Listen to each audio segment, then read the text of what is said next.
Padre nuestro que estás en los cielos.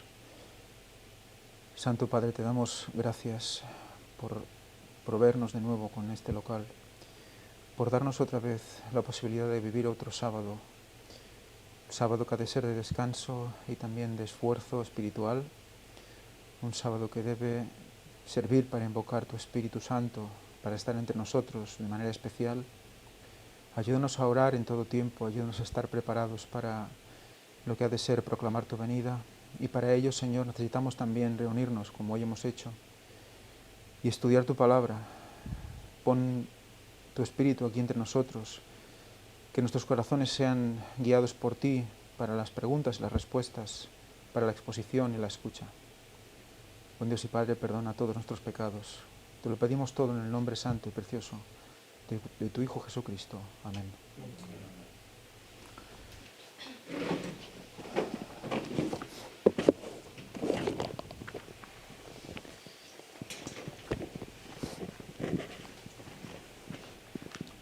Muy bien, vamos a hablar hoy de la lección 4. La lección 4 se titula Reprensión y Retribución. Vamos a repasar de nuevo el trabajo de Jeremías, el difícil trabajo de Jeremías, que en todo momento, como vamos a ver durante la lección de la semana, nos va a tener que recordar el difícil trabajo que tenemos nosotros también. Porque vamos a ver que la mayor parte del trabajo que tuvo Jeremías fue de amonestar a los suyos, de amonestar a los dirigentes. Y eso es algo que toca también hacer hoy, ¿eh? Porque hemos visto que hay una degradación importante en el grueso de la denominación, y cuando se dicen las cosas no se aceptan de la manera que se debería. Y eso es lo que también se encontró Jeremías. Vamos a leer el versículo para memorizar que dice: Sáname, oh Jehová, y seré sano. Sálvame y seré salvo, porque tú eres mi alabanza. La alabanza es realmente importantísima. Es una fase, un factor de la oración que no explotamos muy a menudo. Y deberíamos estar siempre en alabanza. Todos los salmos es básicamente alabanza. Y es lo que deberíamos elevar más a nuestro Señor. Pues por Él somos sanos y somos salvos. ¿Qué es lo que ha sido hecho? Lo mismo que se hará, y nada hay nuevo debajo del sol. Nada nuevo bajo el sol. Esto es especialmente cierto cuando se refiere a la vida y a la obra de los profetas de Dios, que muchas veces fueron llamados para entregar palabras de advertencia y reprensión a quienes deberían haber sabido mejor. Aunque trataban de ser fieles a su llamamiento, los profetas en su mayor parte afrontaron oposición ardiente, incluso duras retribuciones, a menudo de los líderes espirituales, que deberían haber sido los primeros en escucharlos. No es extraño que Jesús dijera: «Ay de vosotros, escribas y fariseos, hipócritas, porque edificáis los sepulcros de los profetas y adornáis los monumentos de los justos, y decís: si hubiésemos vivido en los días de nuestros padres, no hubiéramos sido sus cómplices en la sangre de los profetas». Hay una tendencia en ciertos líderes a creer que se está dando el mensaje adecuado, creer que se está diciendo lo que se debe decir, y decir, bueno, si lo que dice aquí, ¿no? Mirad cómo mataron a los profetas, mirad cómo negaron, mirad cómo no escucharon, y en cambio estos mismos líderes no son capaces de hacer lo que se supone que están denunciando. Entonces, en el caso de Jeremías, vamos a ver que continuamente es una lucha constante para, con amor, con ganas de que el pueblo salga del problema, para que acepte que realmente vendrán los babilonios, que realmente habrá esa conquista, pues tienen que hacer lo que tienen que hacer, y resulta que la mayoría, pues, ¿qué? Paz, ¿no? No hay problema. O sea, lo que dice Jeremías pues no tiene que ver ni con no tiene nada que ver con lo que es el amor de Dios, no tiene nada que ver con la misericordia, porque tranquilos, que Dios nos salvará y todo estará solucionado. O sea, eso es una tendencia general y cada vez más cuando entramos en el tema del ecumenismo, vemos como el mensaje general es ese, concretamente, aceptar la globalidad y decir lo que suena mejor a los oídos para que todo el mundo se sienta a gusto en la iglesia. ¿Y qué hace Jeremías? Jeremías hace lo que tiene que hacer. Dice, mira, esto es así y es así, va a pasar esto. Lo he visto, Dios me lo ha dicho, y me lo ha dicho para vosotros, ¿no? De la misma manera, cuando leemos una profecía en la palabra de Dios o descubrimos nueva luz, es nuestro deber explicarlo a los hermanos, ¿no? Y respecto a la nueva luz, pues Ellen White nos recuerda también que debemos ser capaces de poder recibir este mensaje y, en todo caso, sentarnos con las personas o la persona que lo está exponiendo y estudiarlo juntos, como hicieron los bereanos, ¿no? Dice aquí en la lección del domingo, los dos caminos, desde los primeros capítulos del Génesis hasta los últimos en el Apocalipsis, la Biblia nos presenta solo dos opciones acerca de cómo vivir. O seguimos a Dios con todo nuestro corazón y el alma, o no lo hacemos. Es lo que Jesús dijo, el que no es conmigo contra mí es, y el que conmigo no recoge, desparrama. ¿Cuántas veces han tomado estas palabras de Jesús, por ejemplo, por políticos de Estados Unidos, básicamente, para decir que los que no están con nosotros están contra nosotros? Porque se supone que ellos van del brazo de Dios. O sea que, fijaros cómo lo que es realmente radical, en el sentido de que o es de una manera o es de otra, no tiene término medio, no puedes estar sirviendo a dos señores, se utiliza también a nivel humano para que la gente se ponga en la predisposición de quién es bueno y quién es malo. Y entonces, para que nosotros tengamos que juzgar con unos parámetros que nos ofrece los medios, ¿no? Los dos caminos, lo que claramente implicaba ya en los tiempos de Jeremías es que la gente se tenía que definir. Y la historia siempre se repite. Aquí no vale eso de, bueno, yo escucho y bueno, ya veré qué hago, o me quedo a medias, o... No, es o una cosa u otra, no hay alternativa. Y eso que ha pasado durante toda la historia, y en el caso de Jeremías es tan claro, porque implicaba ser salvo o terminar fatal, ahora que va a implicar, una vez más, lo mismo. No puede haber miembro de iglesia indiferente ante una situación que pida que tienes que posicionarte. Está llegando el punto en que eso es una realidad absoluta. Y aún lo va a ser dentro de poco, aún con más fuerza.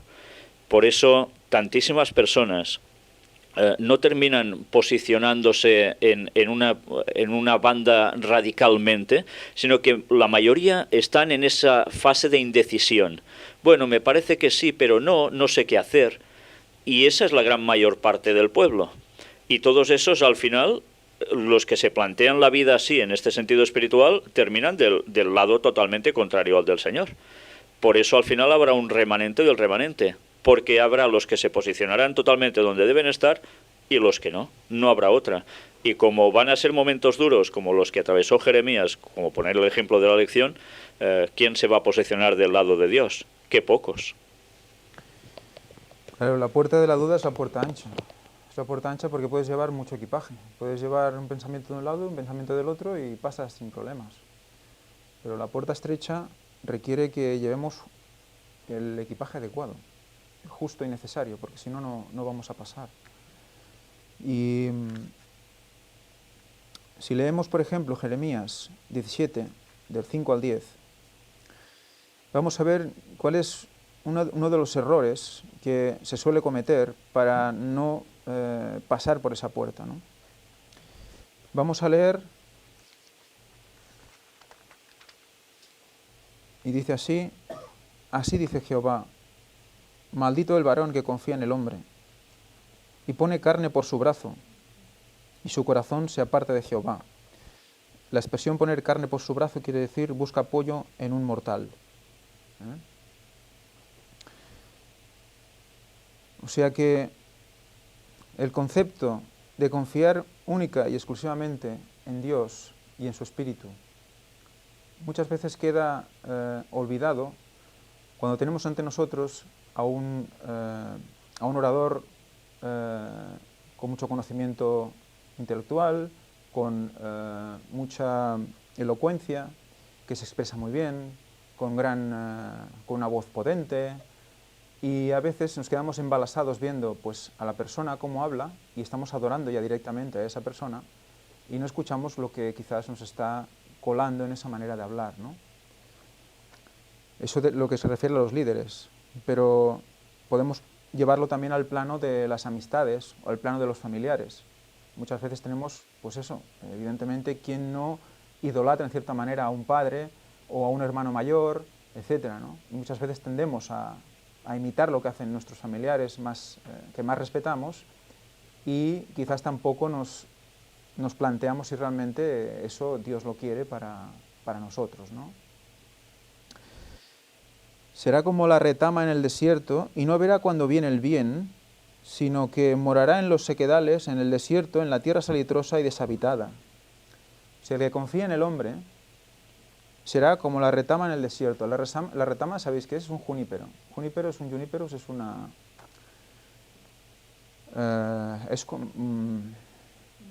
sí, es de las cupersáceas, un enebro. Sí, un ciprés pequeñito, un enebro. Es donde se postró Elías, debajo de un enebro. Pues viene a ser eso. Y lo pinta en medio del desierto, susceptible de moverse por el viento, de irse arrastrando de un lado para otro. O sea, es incapaz de determinar cuándo lo que viene es bueno o es malo. ¿Por qué? Porque dependemos de otro hombre, que también puede ser llevado como esa retama. Entonces es una cadena que nos lleva al final a la perdición, porque en ningún momento nos estamos postrando y comparando con quien tenemos que compararnos, ¿no? que es Cristo.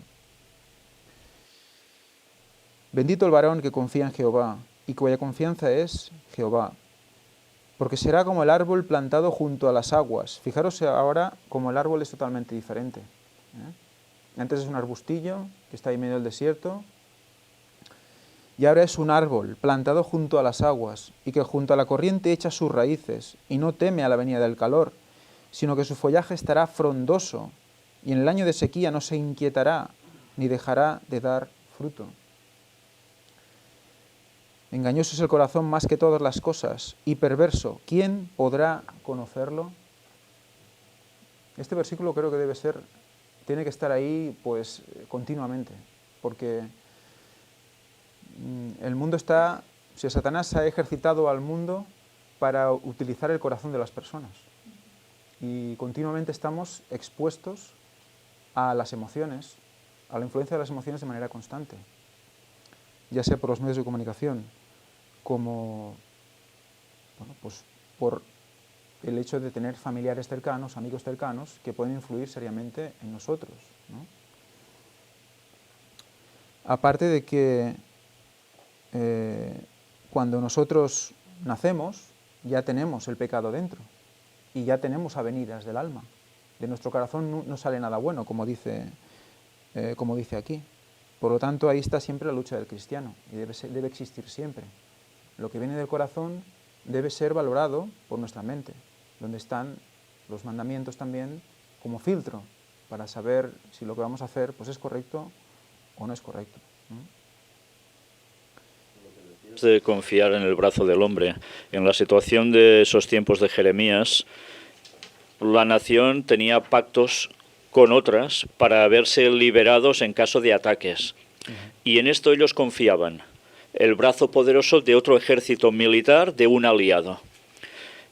Para Dios esto evidentemente importa poco, porque si tiene que hacer algo lo hará aunque hayan 2.000 millones de ejércitos delante, no importa. Pero para el hombre, siempre buscar ese apoyo de alguien más parece ser que es lo que todos necesitamos. Y en cambio siempre hemos de tener eso, nuestra mentalidad centrada en Cristo. Si confiamos en líderes, como tú decías antes, de grandes elocuencias y palabras, Y igual te están dando un mensaje equivocado, como el de paz, paz, y bueno, ya va bien, porque son líderes y por tanto los otros se acogen a lo que dice el brazo de este poderoso, entre comillas, ¿no? Y esa situación siempre se va dando. Entonces, nuestra confianza siempre tiene que estar en Cristo. No podemos fijarnos en ningún hombre porque todos, de un modo u otro, fallamos. Pero por desgracia tantas veces nos fijamos en la gente, incluso sabiendo cosas, que después, y eso pasa mucho en personas que entran nuevas al Evangelio, se fijan en líderes y cuando hay algo que ven que no cuadra o que para ellos no cuadra, se derrumban. Eso ha sucedido desde que yo tengo memoria en la Iglesia Adventista de hace más de 40 años. Y eso se va repitiendo porque la tendencia humana es esa. Entonces, nosotros lo que debemos tener es los ojos fijos en Cristo. A partir de allí hemos de saber que entre todos nos hemos de apoyar, pero que todos fallamos. Y confiar en ese brazo poderoso de Dios que nunca nos va a fallar, por encima de todo.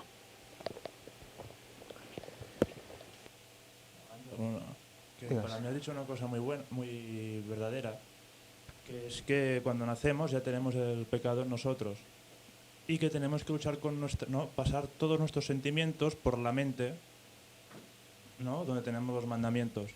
Pero es muy importante que la mente esté sana. Y sí, claro. Quería meter aquí el tema de la reforma pro salud, del descanso de la comida, para que el cerebro esté con energía y esté con la sangre de buena calidad. Sí, claro. Porque si no es muy complicado. Y que hablabas de los medios de comunicación, hace años que hablamos en mi familia que no paran de salir programas de comida. Comida. La comida es una cosa que, pues, tú hablábamos un día, los niños, la boca. Hay que cuidarles la boca. Lo primero que pasó Cristo, tú me dijiste tú, fue el desierto, la boca. Y Elena White dice que si no podemos con la tentación de la boca, ya podemos irnos despidiendo, porque dice Dios que si no aguantamos la tentación de la boca, ninguna otra la aguantaremos. No. Es la puerta. Animar a la gente a que busque lo que tiene de malo todo lo que comemos y porque para lo que digas tú, para que nuestros sentimientos se filtren por una mente sana. Y sí, no hay nada que no... dice Elena White, lo he leído esta mañana, además, creo que lo he puesto en el grupo, que todo lo que entra en el estómago afecta a la mente. Todo lo que entra en el estómago afecta a la mente.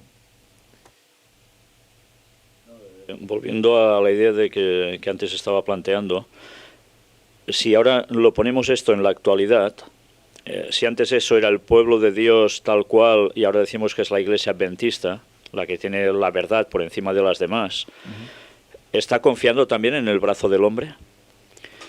No hace falta ir muy lejos, hace muchos años ya en España se hizo la FEREDE, esa federación de iglesias protestantes que se juntaron para poder negociar con el Estado español.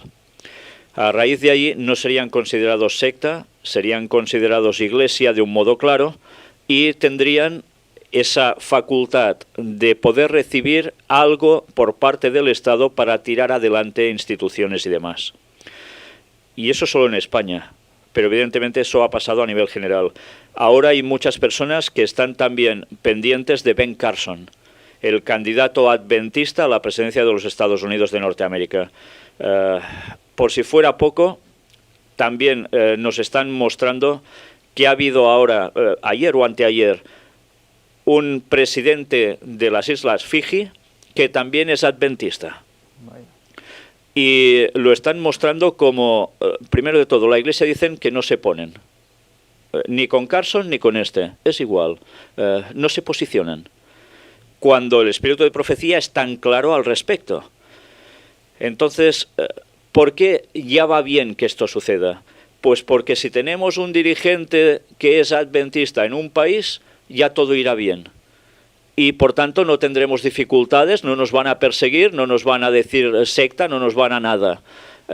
¿No está pasando exactamente lo mismo? Sí, es que fijaros que los versículos están puestos en un orden en el cual nos está guiando a la conclusión de que el corazón tiende a confiar en qué, en un hombre, en el hombre, en lo que ve, que es lo que nos está poniendo aquí.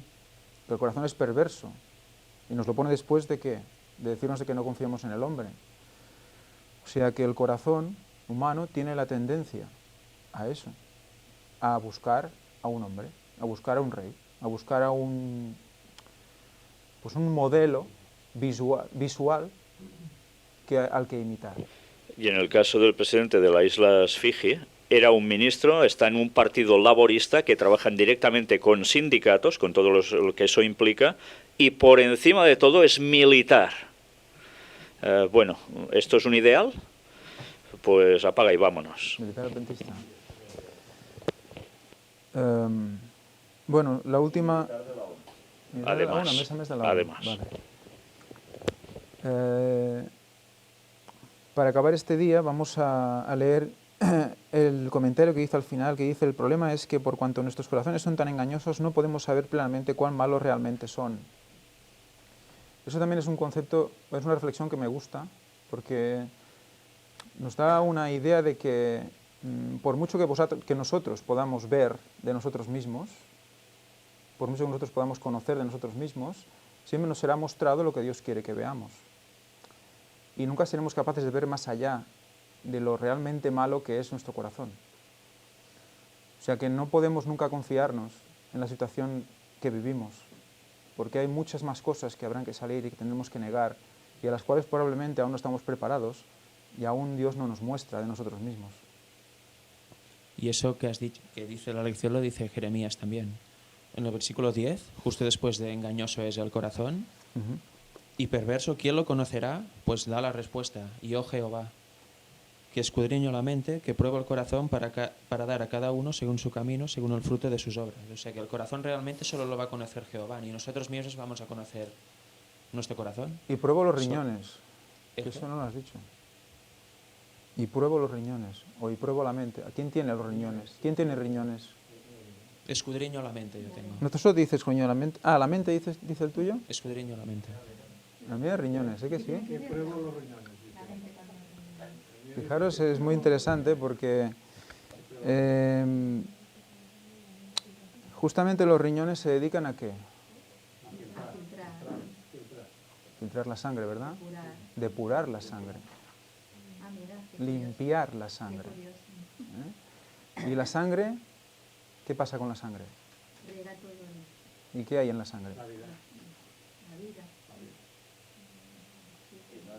Bien, ¿la mente tiene algo directo con los órganos del cuerpo? Si buscáis riñones, si buscáis esta definición en la Strong, también os pone que es de donde salen los sentimientos. No sé si es en la Strong o si en un comentario que he visto por aquí de mi Biblia, en alguna donde pone riñones, dice eso, que es la fuente o donde salen los sentimientos. O sea que también es como la emoción interior, lo que entendemos por corazón, aunque aquí ponga el corazón, que aquí corazón sería más mente y aquí riñones sería más corazón, en el sentido de emocional. Si buscamos las palabras en hebreo vamos a ver que a veces corazón lo muestran como algo cubierto de grasa, por lo tanto es corazón, corazón, y otras veces es una palabra más ambigua que se puede confundir con mente. En todo caso es el interior, ¿no? Tanto los pensamientos como los sentimientos. Todo es escudriñado por... Eso se habla en según qué tipo de medicinas, que dependiendo de tu forma de ser, de actuar, etcétera, etcétera, hay órganos de tu cuerpo que se resienten, y a partir de allí puede haber enfermedades. Sí, sí. Sigamos. El pecado de Judá. Algunos al escuchar las palabras de reprensión se arrepienten y reforman, pero ese no es usualmente el caso, en especial cuando la reprensión es aguda y fuerte. Fijaros cómo, también si recordáis algunas de las citas de Elena White, cuando habla de cómo será el mensaje del tiempo final, y cuando se diga, los adjetivos que utiliza son realmente fuertes, porque dice que a las personas se les considerará radicales, se considerará fanáticos, porque hablarán con poder, hablarán con autoridad, y habrá odio al pecado. Por lo tanto, se amonestará de una manera fuerte, de una manera seria, y eso será cogido por la parte contraria, para entendernos, para decir, mira qué fanáticos, mira cómo se... tal. O sea que cuando realmente estamos tocando el corazón de las personas y metemos el dedo en la llaga de del problema, solo puede haber dos reacciones posibles. O mirarse y humillarse, o directamente un rechazo porque se está metiendo en tu terreno, en un terreno que tú suponías que dominabas. Y el orgullo no nos deja ver la verdad. Y eso nos ha pasado, creo, que a todos. ¿Cuántas veces no nos han dicho algo y de entrada sentís una sensación de decir, no, pero bueno, una excusa, un no sé qué, ¿no? Cuando realmente teníamos que recibir eso y, bueno, sedimentarlo, sopesarlo y ver a ver si realmente eso que se dice es cierto o no es cierto, ¿no?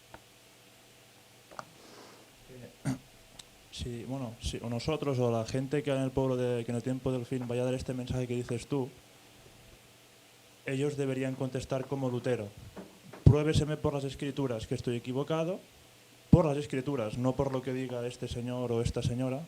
Pruébeseme por las escrituras que lo que digo está en error y me retractaré. Eso es lo que tenemos que hacer, o lo que tendrán que hacer los que vayan a predicar el mensaje este del tiempo del fin. Pruébeseme por las escrituras. Por las escrituras. Escrito está.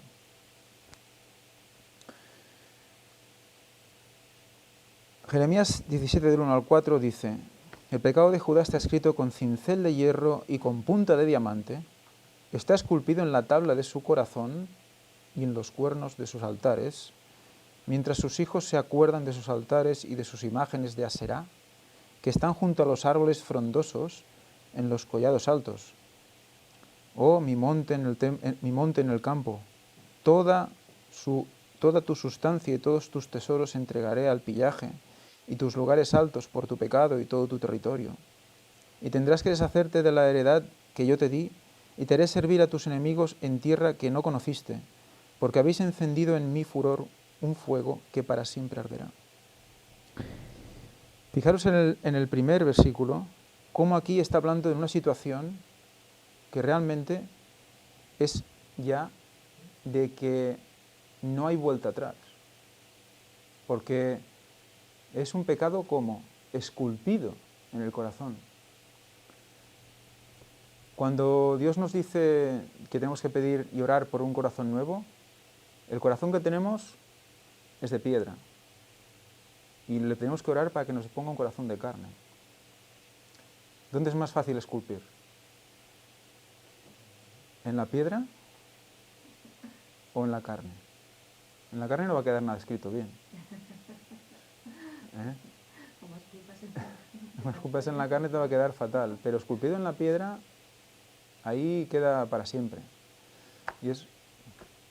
No, yo recuerdo cuando era pequeño, mi padre, bueno, él era pintor, ¿no? Como después terminé siendo yo también y toda mi familia, pero recuerdo que él era el típico manitas que se hacía muchas cosas de trabajo doméstico, y recuerdo que tenía un cortador de baldosas, de rayolas, no sé cómo se llama. Baldosas, sí.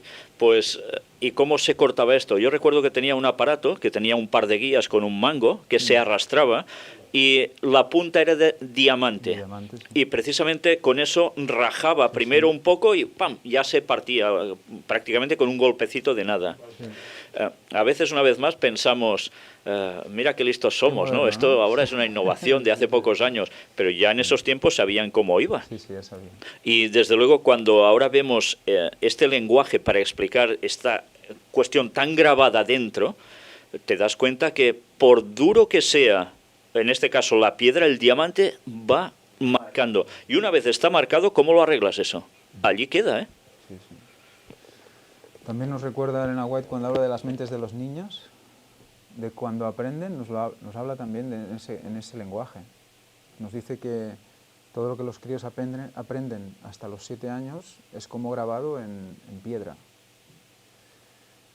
Entonces eso asusta a todos los padres directamente. Eso ya te planteas qué está pasando, qué estoy haciendo, qué le estoy enseñando, porque es en piedra.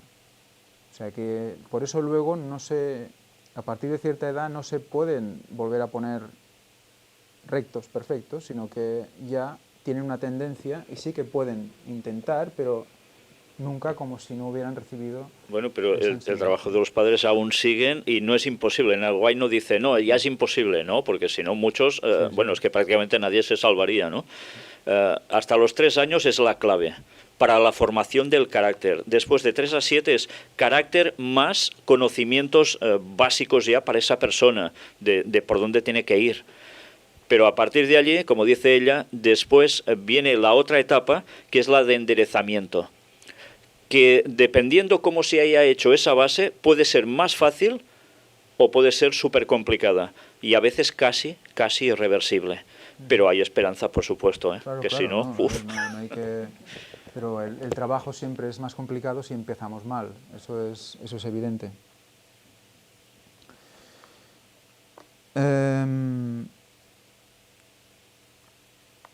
También de notar, como dice, que tenían sus imágenes de Asera junto a árboles frondosos en lugares altos, como vimos también en las conferencias del Gran Engaño.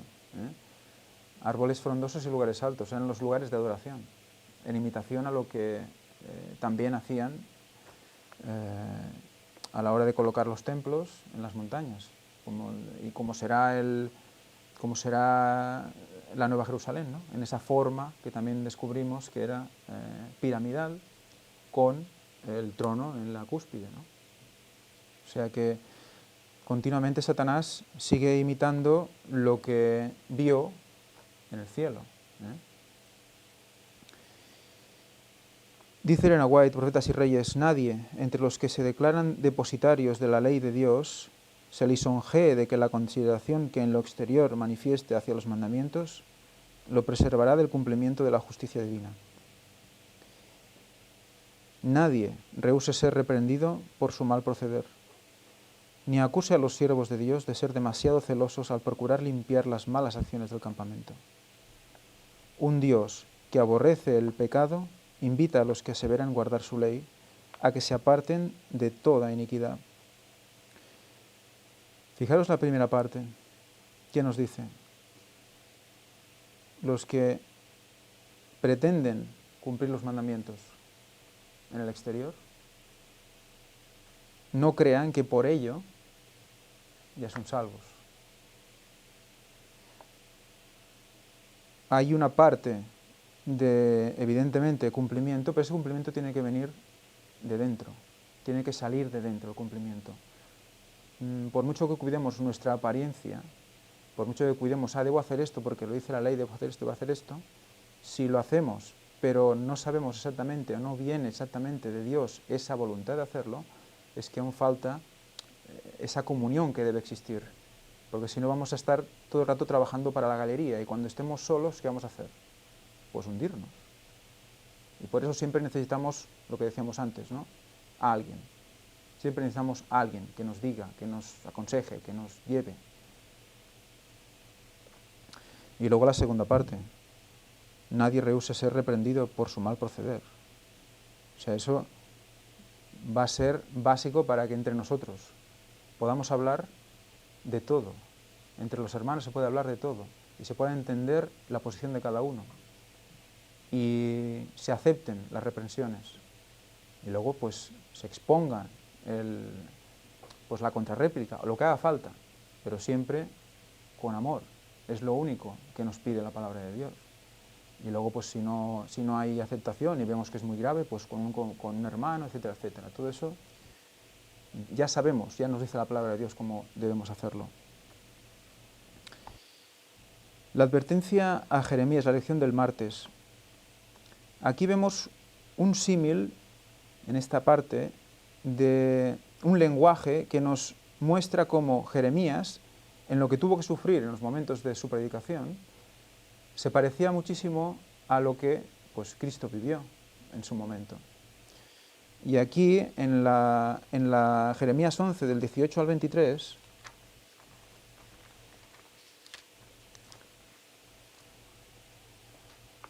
nos habla del complot contra Jeremías. Dice, Jehová me lo hizo saber y lo conocí, entonces me hiciste ver sus obras. Y yo era como cordero manso que llevan a degollar, pues no entendía que tramaban maquinaciones contra mí, diciendo, destruyamos el árbol con su fruto y cortémoslo de la tierra de los vivientes, para que no haya más memoria de su nombre. Pero, oh Jehová de los ejércitos, que juzgas con justicia, que escudriñas los riñones, otra vez, y el corazón. Tenéis mente algunos, ¿no? Vea yo tu venganza de ellos, porque ante ti he expuesto mi causa.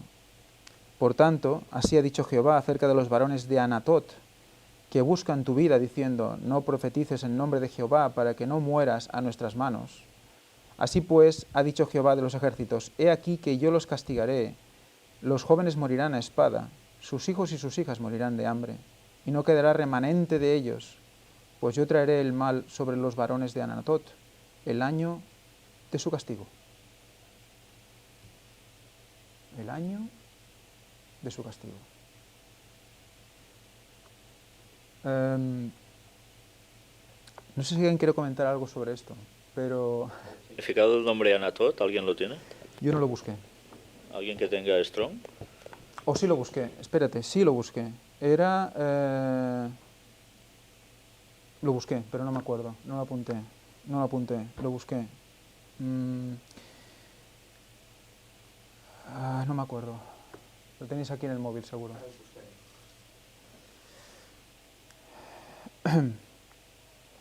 Pues fijaros cómo se quería cortar el árbol que daba el buen fruto a manos del que no daba buen fruto. Y aquí Jehová le dice que habrá un año de castigo concreto, en el año de castigo. O sea que también nos está haciendo una alegoría interesante a que los juicios se cumplen cuando se tienen que cumplir, que es cuando toca, que hay un año concreto para cada cosa. Igual que, como hemos visto en la fecha de la venida de Cristo. Si leemos más sobre la advertencia de Jeremías, que nos dice la lección, nos recuerda el texto de Juan, que dice, y esta es la condenación, que la luz vino al mundo, y los hombres amaron más las tinieblas que la luz, porque sus obras eran malas. Está haciendo el paralelismo con lo que pasó ante Cristo. La triste historia de Jeremías es que la oposición que afrontó provino de los mismos que por medio de él Dios estaba tratando de salvar. Dios quería evitarles el desastre que ciertamente vendría. El problema, sin embargo, es que la gente a menudo no quiere oír lo que necesita oír porque va en contra de sus deseos pecaminosos y corruptos. Fijaros con la expresión como cordero manso, que fue llevado a degollar, o como profetizaba en su tierra y no era conocido, porque Anatot era el lugar de nacimiento de él. Anatot, precisamente por lo que me estaba mostrando ahora, tiene que ver algo con responder. Sí, y además fuerte. Sí. O sea, por eso es que hasta el nombre tiene, bueno, aquí se dice su guasa, ¿no? Sí. Y es ese sentido que le da aún más fortaleza a toda esa situación. Sí. Porque él estaba haciendo esto, respondiendo ante lo que los otros decían y fuertemente. Y resulta que el lugar donde deberían recibir más fuertemente esta respuesta, que era del mismo pueblo de él, son los que más rechazan. Y terminan como terminan. Fijémonos una vez más en el paralelismo, como estábamos diciendo, del momento del retorno de Cristo, ¿no? ¿Quién va a recibir el peor de los castigos? Van a ser el mismo pueblo de Dios que ha rechazado el mensaje.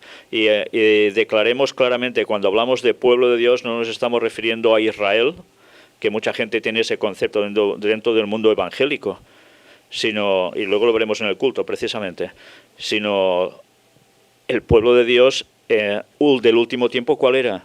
La iglesia adventista, aunque haya pueblo de Dios en otras partes, pero ese es el centro. ¿Qué nos está diciendo el texto entonces? Si hay ese paralelismo continuo, y avisado estamos también por el espíritu de profecía, que hizo lo mismo que Jeremías y una vez más le pasaba igual. Rechazo desde dentro. Aquí hice un comentario interesante respecto a esto, y es que no hay indicación de que los hombres de Anatot pensaran que Jeremías estuviera hablando falsamente. De hecho, no quieren que hable en nombre de Dios. O sea que, fijaros, no quieren escuchar lo que Dios tiene que decir. Porque saben que es verdad, pero les duele y lo rechazan, no quieren, se cierran por banda. Entonces, claro, solo quieren silenciar la verdad. Y lo interesante y curioso del tema es que ellos creen que están predicando la verdad. También, o sea que estamos otra vez en la situación de la Odisea. Pero es un autoengaño, ¿eh? Sí, pero es que Total. la Odisea igual. No saben que están desnudos, no saben que están, pero es como los fariseos en su momento. Sabían que Jesús era el Cristo. Pero por no reconocer, por no bajarse del burro, por no perder todo lo que tenían en la tierra, pues lo matan. Pues lo mismo va por aquí. Ellos también pues estaban cómodos en su Jerusalén, estaban cerca del templo. ¿Qué les podía pasar? Estaban con su arca, ¿qué les podía pasar? Entonces, la seguridad no la debemos ver en las paredes, en los muros, en los símbolos, sino en lo que realmente nos la da. Dice, más adelante dice que esto solamente era el comienzo de un rechazo mucho más amplio de todo el remanente de su propia nación. O sea que estamos siempre hablando del remanente del remanente. Continuamente hay un grupo que tendría que escuchar y luego resulta que de este grupo ahí es donde hay el mayor rechazo, pero que a la vez saldrá un grupito que realmente se pondrá en la situación de decidir, pues esto es lo que es real, esto es lo que es la verdad presente para lo que el tiempo que vivo.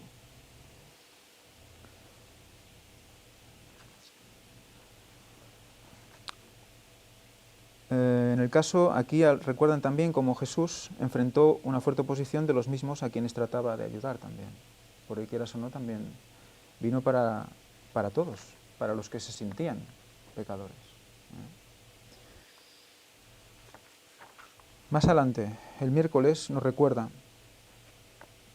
cómo una vez más se hace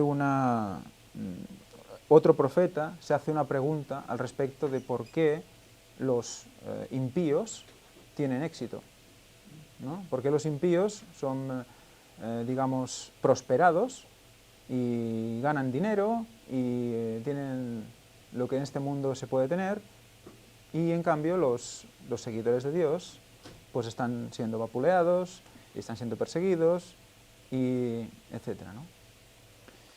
Si leemos Jeremías 12, del 1 al 4, nos habla de esto. Dice, justo eres tú, oh Jehová, para que yo dispute contigo. Sin embargo, alegaré mi causa ante ti. ¿Por qué es prosperado el camino de los impíos y lo pasan bien todos los que se portan deslealmente?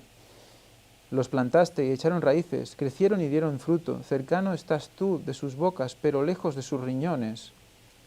Que aquí sí que dice sede de los sentimientos como el corazón como el corazón lo es de los pensamientos. Pero tú, oh Jehová, me conoces, me viste y probaste mi corazón para contigo.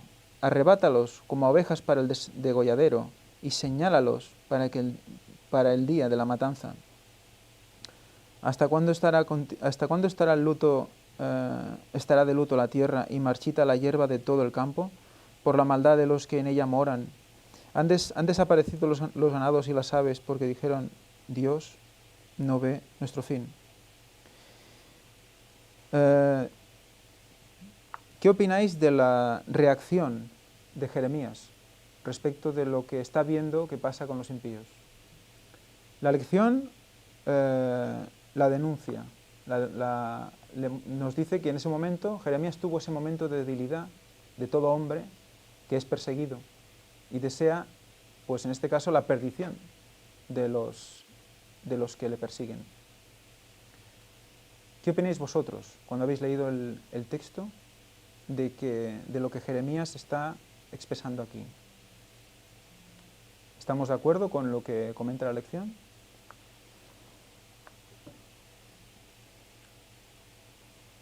¿Algún comentario al respecto? Me habéis dejado solo. En muchas otras ocasiones, en la palabra de Dios, ya creo que también en Salomón y en otros, hemos visto cómo se hace una reflexión al respecto de por qué la gente, los impíos, son prosperados, ¿no? Y eso es creo que es una preocupación también que muchos de nosotros hemos tenido alguna vez. Y no nos planteamos que todo aquel que va a defender hasta el final la causa de Cristo va a tener que asumir una serie de cosas que van a ser totalmente antisociales y no van a ser lo más aceptado para el mundo que nos rodea. Y eso va a implicar que vamos a tener que tomar caminos que van a ser muchas veces a contracorriente. Por lo que, de hecho, lo más normal es que no te sientas tan prosperado a nivel material como los impíos. Bueno, dos cosas. Lo que dice aquí Jeremías es muy humano. Es la pregunta pues que nos hacen los que quieren tirar el mensaje de Dios por tierra, pues porque hay tanta gente mala, ¿no?, prosperando.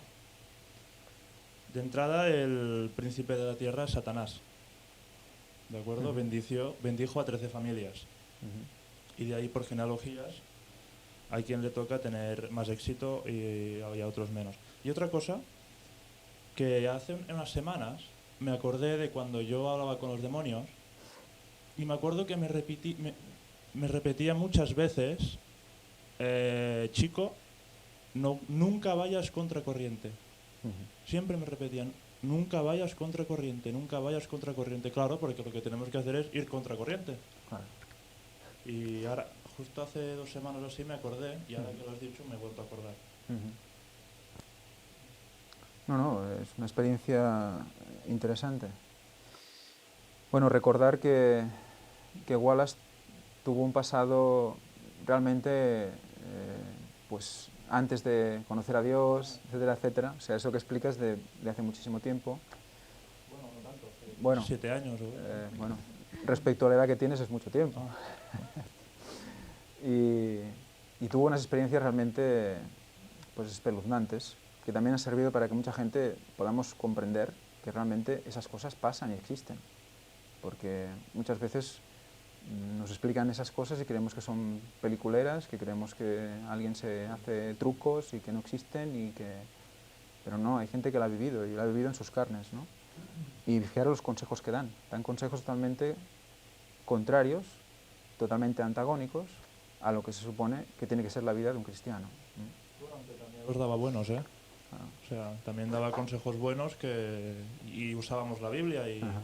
O sea, daba consejos buenos, pero justo, pues me acordé hace 2 semanas, y ahora que lo has dicho, es que justamente hay que ir a contracorriente, si la corriente es mala. Bueno, exacto. A ver, es que hay que tener un juicio y el juicio te lo marca el Espíritu Santo, ¿no? Habrá cosas que será bueno tomar para beneficiar, ¿no? Pero sí que lo que hacen los demonios es mezclar verdad con mentira para que todo entre mejor. Y en este caso, evidentemente, si no vas contracorriente, vas a favor. Y normalmente la corriente a favor viene con un torrente impresionante. Y referente a ver la prosperidad de los impíos, el Salmo 73, lo vamos a leer entero. Ciertamente es bueno Dios para con Israel, para con los limpios de corazón. Eso es así. Y luego viene la parte interesante. En cuanto a mí, casi se deslizaron mis pies, por poco resbalaron mis pasos. O sea que, por poco, se deja llevar por algo que ahora vamos a ver y desconfiar de que Dios es bueno con su pueblo.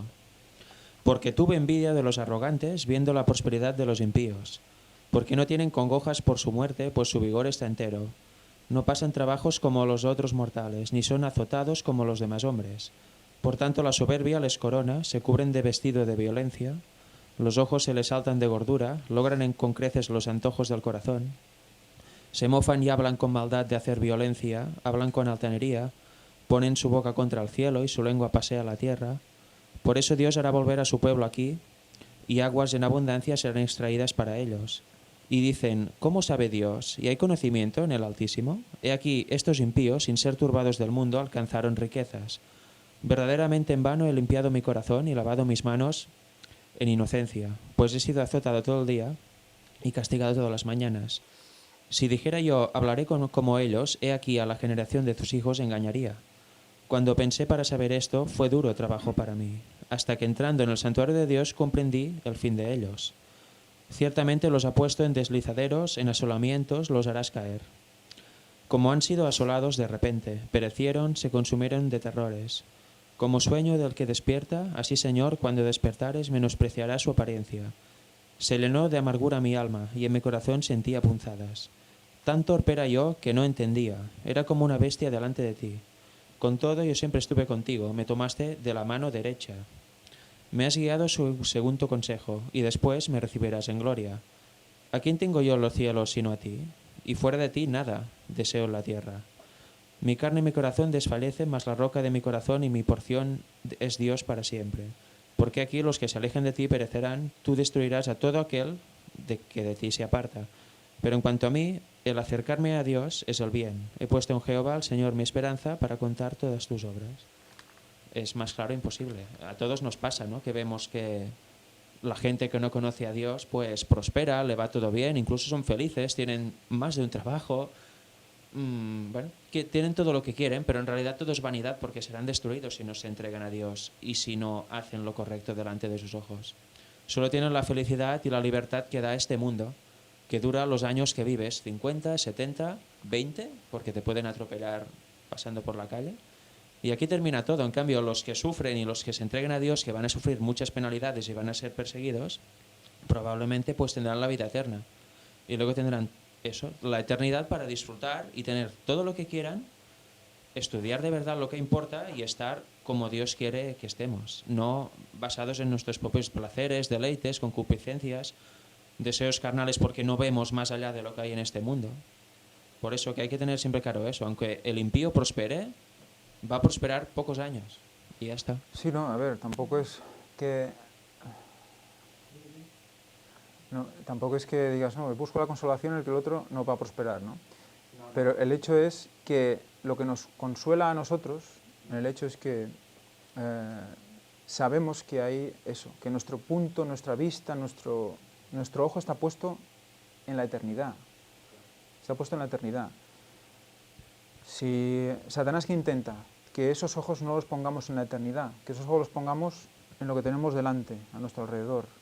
Al hacer eso, pues normalmente ¿qué vemos? Pues nos deprimimos, porque tú intentas hacer lo correcto, pero resulta que otro que no lo hace te quita el cliente, o te quita el trabajo, o te quita... Pues claro, dices, pero entonces, ¿de qué me sirve todo esto, no? Pues claro, evidentemente si solo lo vemos como una ganancia terrenal, de poca cosa, pero a nivel espiritual, esa decisión puede hacer que otra persona que ha visto tu decisión pregunte por qué has tomado esa decisión y tú le puedes explicar cosas. O sea, siempre todo lo que es contracorriente, sí, es en contra de la comodidad personal, pero siempre son oportunidades que hacen que alguien, como va contracorriente, choca contra ti, se para y te dice, ¿y esto por qué?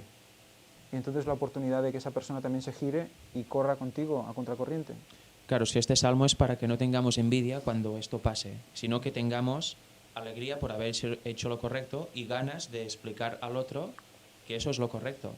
Porque el mundo te lo vende así. Si estás delante de una gran oportunidad económica, por decir algo, y tienes que mentir o hacer algo que no está bien delante de Dios, si no lo haces eres tonto.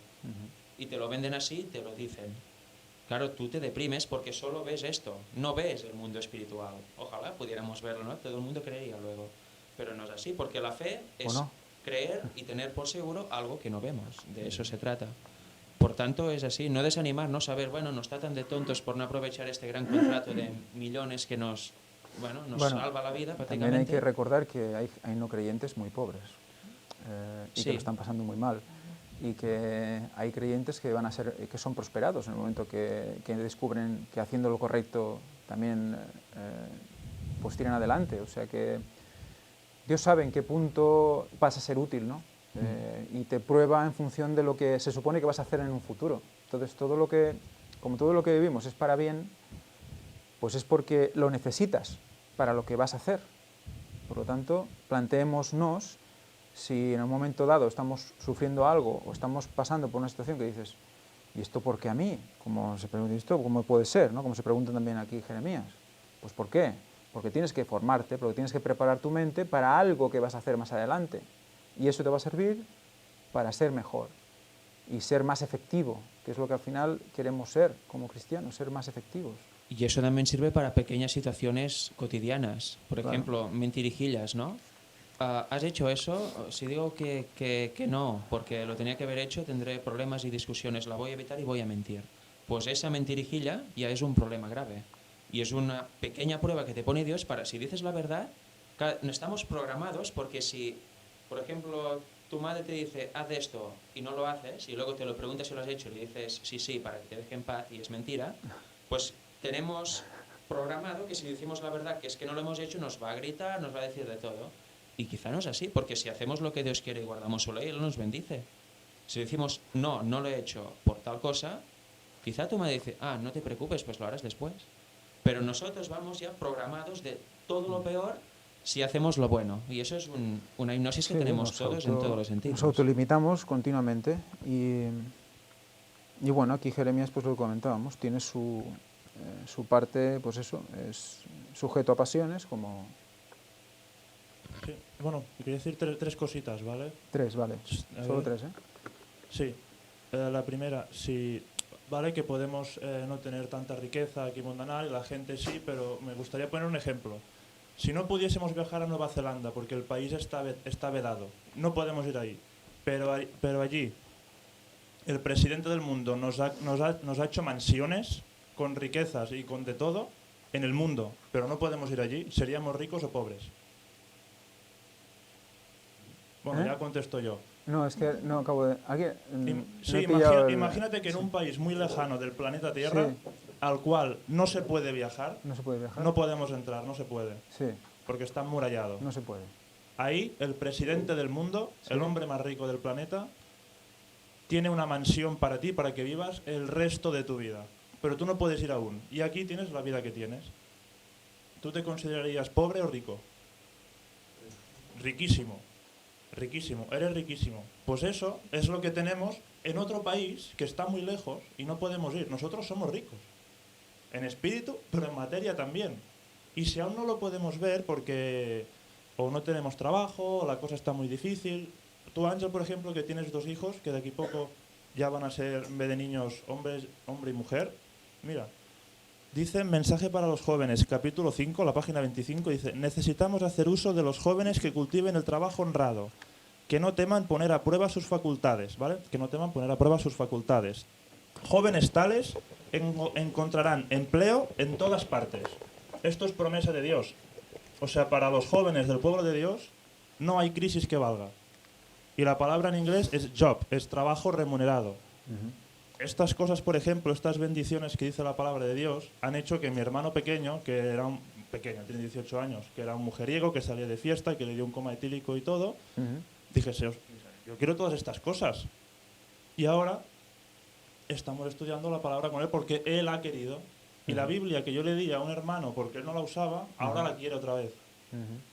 Y esto es una cosa para todos los jóvenes o todos los padres, o la gente mayor también, ¿por qué no? Dios no nos va a dejar morir de hambre. No, desde luego, lo que pasa es que, bueno... Y sí que lo pasamos mal y todo eso, pero lo que dices tú, si lo pasamos mal, es por una cosa buena, porque nos está preparando, será un entrenamiento para algo. Sí, sí, claro, desde luego. A ver, llegará un momento que poco podrás trabajar tampoco, y tendrás que ser autosuficiente y tendrás que hacer toda una serie de cosas para las cuales es lo que nos debemos estar preparando ahora también, en cierta manera. O sea que habrá trabajo mientras se pueda trabajar, porque en un momento que no se podrá trabajar, seas creyente o no seas creyente. De hecho, cuanto más creyente, peor. O sea, más de Dios seas, menos tendencia podrás acceder ni comprar ni otras cosas, ¿no? O sea que, pero bueno, que es evidente, y además en los tiempos en los que se escribió y luego una cosa que he dicho dos, una última, sí, claro. Que esto que le pasa a Jeremías, ¿no? Y que nos pasa tanto a nosotros, que nos preguntamos por qué prospera la gente que en teoría no es de Dios. Esto los más santos de los santos también lo harán, porque Elena White vio a un grupo o a un par de los 144.000 que conversando en una cueva o no sé dónde, hablaban entre ellos, ostras, si yo hubiese sabido todo esto, a lo mejor me hubiese callado aquel día. Y, o sea, esto es el pueblo de Dios por definición también. Sí. Muy bien. No, yo solo quería decir que la riqueza no es sinónimo de felicidad. No, claro. ¿Cuántos ricos en este mundo hay que tienen familiares enfermos y no los han podido salvar? O ellos Por mismos. todo el dinero del mundo y no han podido superar conflictos familiares, hay drogadicción, o sea que no es sinónimo de felicidad la riqueza. No, claro. De pronto es más feliz aquel pobre que está debajo del puente que aquellas personas que tienen demasiado dinero. No, y no es lo mismo no tener que deber. También. Y, Más rico el que no tiene. y bueno, referente a la riqueza, hay una promesa, ¿no? Los cristianos, bueno, en realidad toda la humanidad, pero quien se entrega a Dios y quien intenta trabajar con su ayuda para transformar su carácter y llegar a ser salvo, tiene la mejor casa que puede conseguir. Dijo que Jesús iba a construir un lugar para nosotros, mansiones en la Nueva Jerusalén. O sea que quien aquí lo pase mal o hoy es que no vivo bien, tengo una casita o un pisito, o quizá ni eso, si es fiel a Dios al final tendrá una mansión que ya le gustaría tenerla al mejor rey de esta tierra.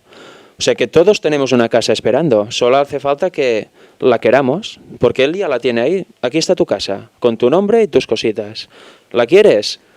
Haz tu trabajo y yo te ayudaré, porque sin mi ayuda no puedes hacerlo. O sea que es una reflexión para tener en cuenta cada día. Eso, todos tenemos una casa magnífica en el mejor lugar que existe y no aquí en este mundo caído. Lo único que esto nos parece bueno porque es lo único que veamos.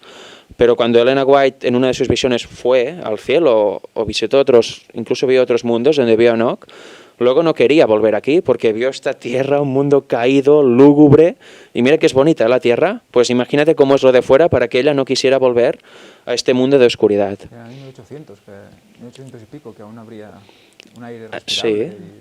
hay que tener la mente centrada en Cristo porque si no, mal nos vamos a centrar solo en esto que es todo va a perecedero. Si leemos la lección del jueves, Jeremías 14, a partir del 7 al 10, vamos a ver una situación interesante, porque normalmente cuando un profeta ora a Dios, le contesta positivamente. Muchas de las que hemos leído, Moisés, etcétera, hemos visto como ora a Dios, intercede por el pueblo y Dios dice así sea, ¿no? También Ezequías, cuando intercedió por aquellos que estaban adorando de la mejor manera posible dadas las circunstancias, que están adorando en la Pascua en el segundo mes en vez del primero, etcétera, etcétera, no hacía las cosas como la ley decía, pero sus corazones buscaban a Dios. Y él ora, intercede y Dios lo acepta. O Moisés, cuando intercede por el pueblo y Dios lo acepta. Pero aquí vamos a ver un caso en el que, aunque Jeremías, poderoso, creyente al máximo, seguidor de Jesús, de Dios, el Padre, etcétera, etcétera, resulta que recibe una negativa. Dice así, aunque nuestras iniquidades testifican contra nosotros, oh Jehová, actúa por amor de tu nombre, porque nuestras apostasías se han multiplicado, contra ti hemos pecado. Oh tú, esperanza de Israel, salvador suyo, en el tiempo de la aflicción, ¿por qué te has hecho como forastero en la tierra y como caminante que se retira para pasar la noche? ¿Por qué eres como hombre atónito y como valiente que no puede librar? Sin embargo, tú estás entre nosotros, oh Jehová, y sobre nosotros es invocado tu nombre. No nos desampares. Y luego dice, así ha dicho Jehová acerca de este pueblo, se deleitaron en vagar y no dieron reposo a sus pies.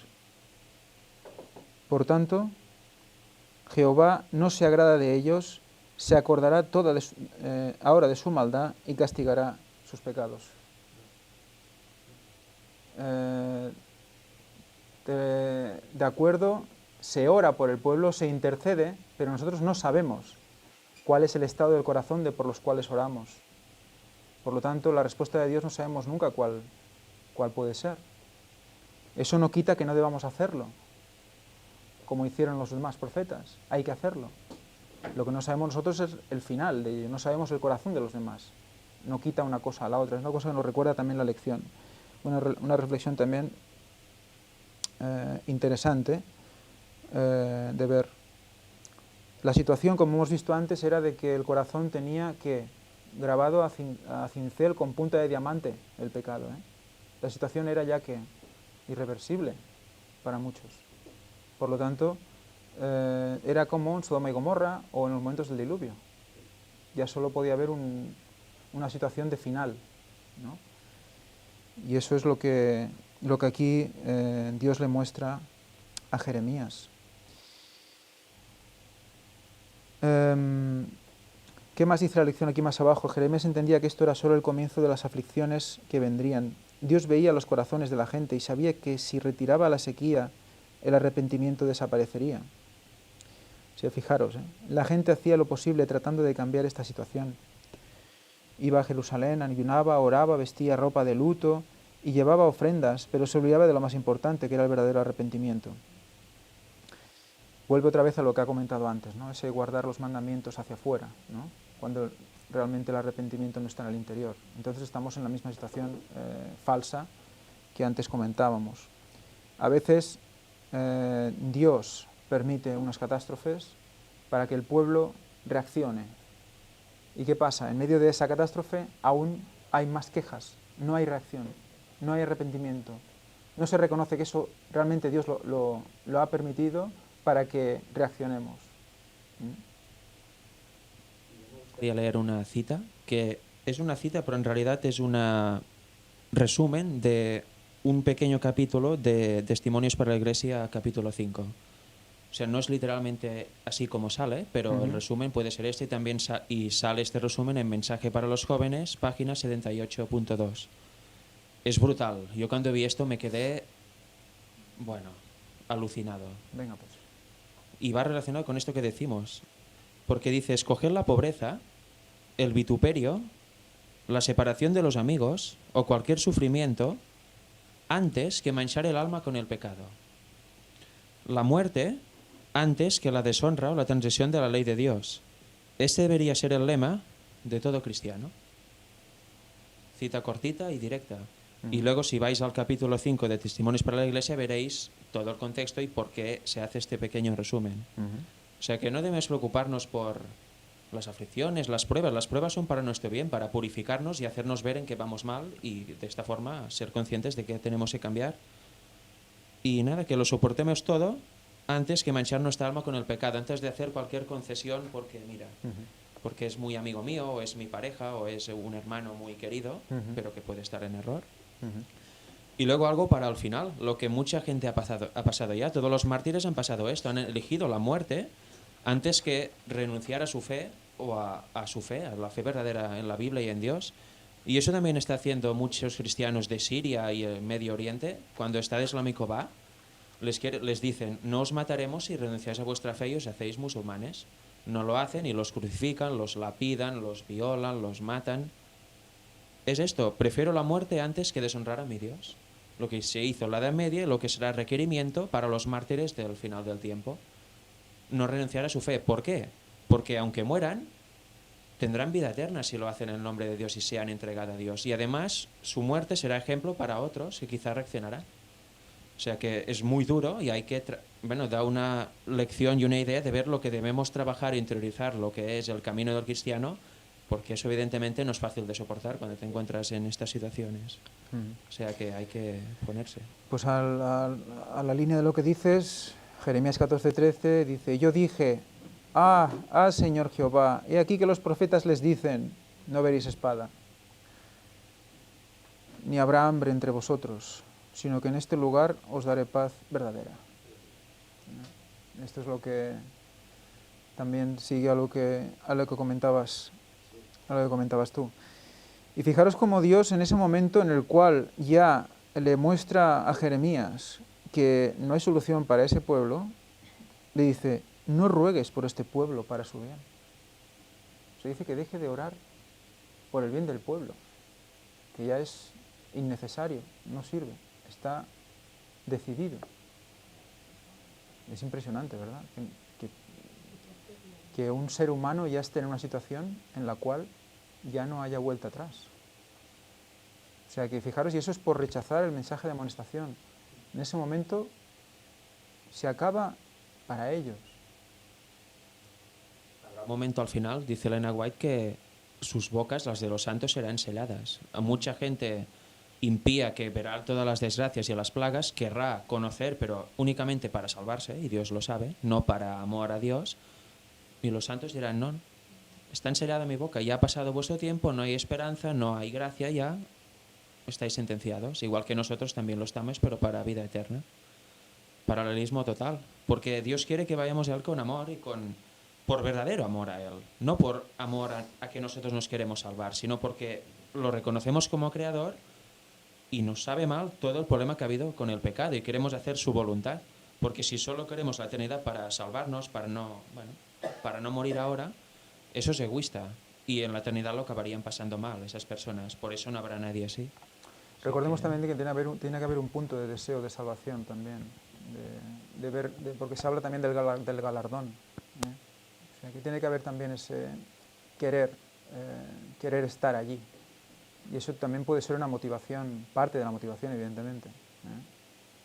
La santificación también pasa por desear estar allí con Jesús siempre y acompañarlo donde quiera y donde nos diga, ¿no? Al Padre le gusta hacer felices a sus hijos, ¿no? Nos gusta también viendo los felices. Entonces, si te da un galardón, un regalo, también tienes que desearlo, ¿no? Bueno, de hecho, todo lo que tenemos es por gracia. Y gracia es regalo. O sea que todo lo que vivimos, de lo que disfrutamos en la vida diaria, es un regalo. Por eso solo podemos dar gracias por ello. Y desde luego también, como vemos también en las conferencias de oración, ansiar recibir las bendiciones también. El momento que tú das gracias es también un criterio necesario. Es necesario para que recibas más.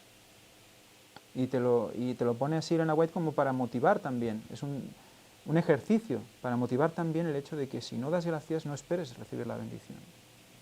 Hay una relación también en ese sentido que comentas de que realmente hay pues las bendiciones no es más que un regalo, es también un cierto premio también, va en ese sentido. Claro, debemos saber que por nosotros mismos nunca las vamos a conseguir. Y es un gracias como al Padre terrenal casi, ¿no? Gracias, papá, por hacerme esto, porque sé que si no quieres, no lo harías y yo no podría hacer nada para tenerlo.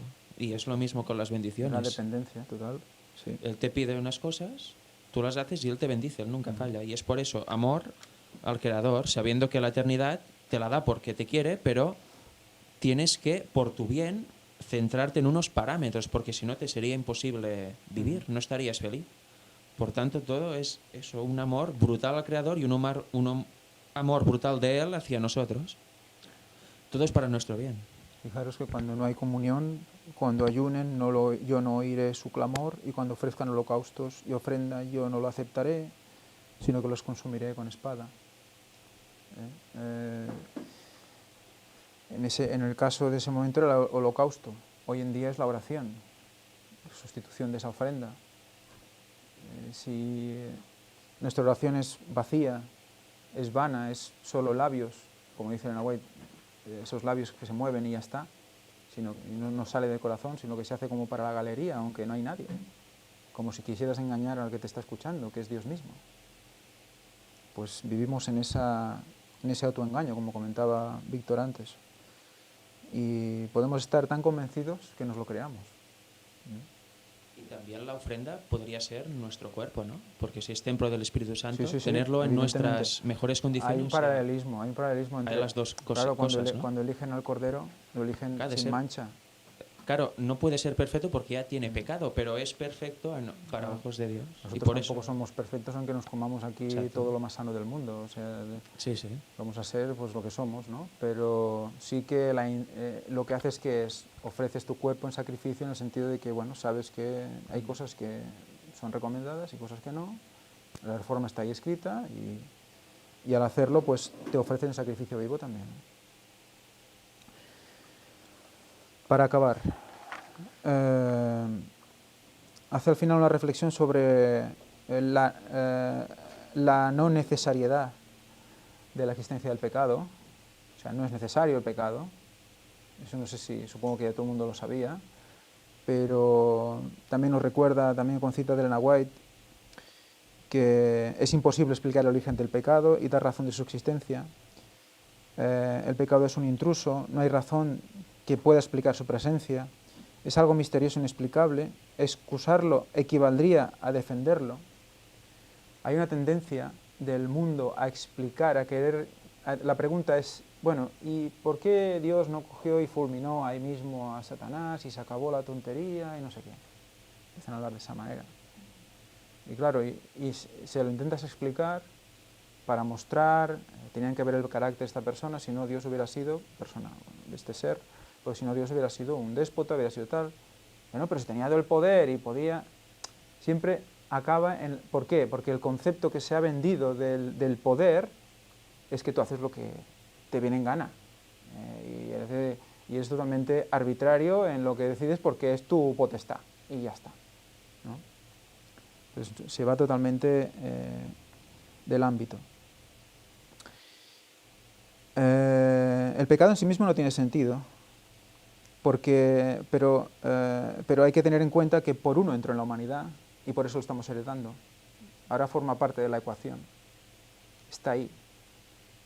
No tiene que estar, no tendría que estar, pero está ahí. Entonces nuestra reacción y nuestra lucha en frente a él es lo que va a definirnos. Y recordar siempre que todo lo que suceda a un cristiano es para bien. Si esto lo tenemos claro, vamos a afrontar todo lo que nos suceda de una manera diferente. Que eso es lo que tenemos que aprender a vivir en Dios, en Cristo. Si no, no sirve de nada todo lo que estamos viviendo en esta tierra, que va a ser para formar un carácter adecuado. Es simplemente aceptar lo que viene como necesario para nuestras vidas, ¿no? Porque nosotros no sabemos exactamente qué es lo que necesitamos, ¿no?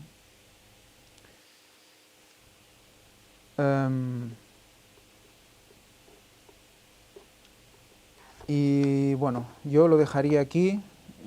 Víctor, ¿ya lo tienes todo preparado? ¿Sí? Pues vamos a acabar con... ¿qué hacemos primero? Bueno, hacemos una oración y acabamos. ¿Alguien quiere hacer la oración? ¿Quién tiene el micro cerca? Bueno, pues vamos allá.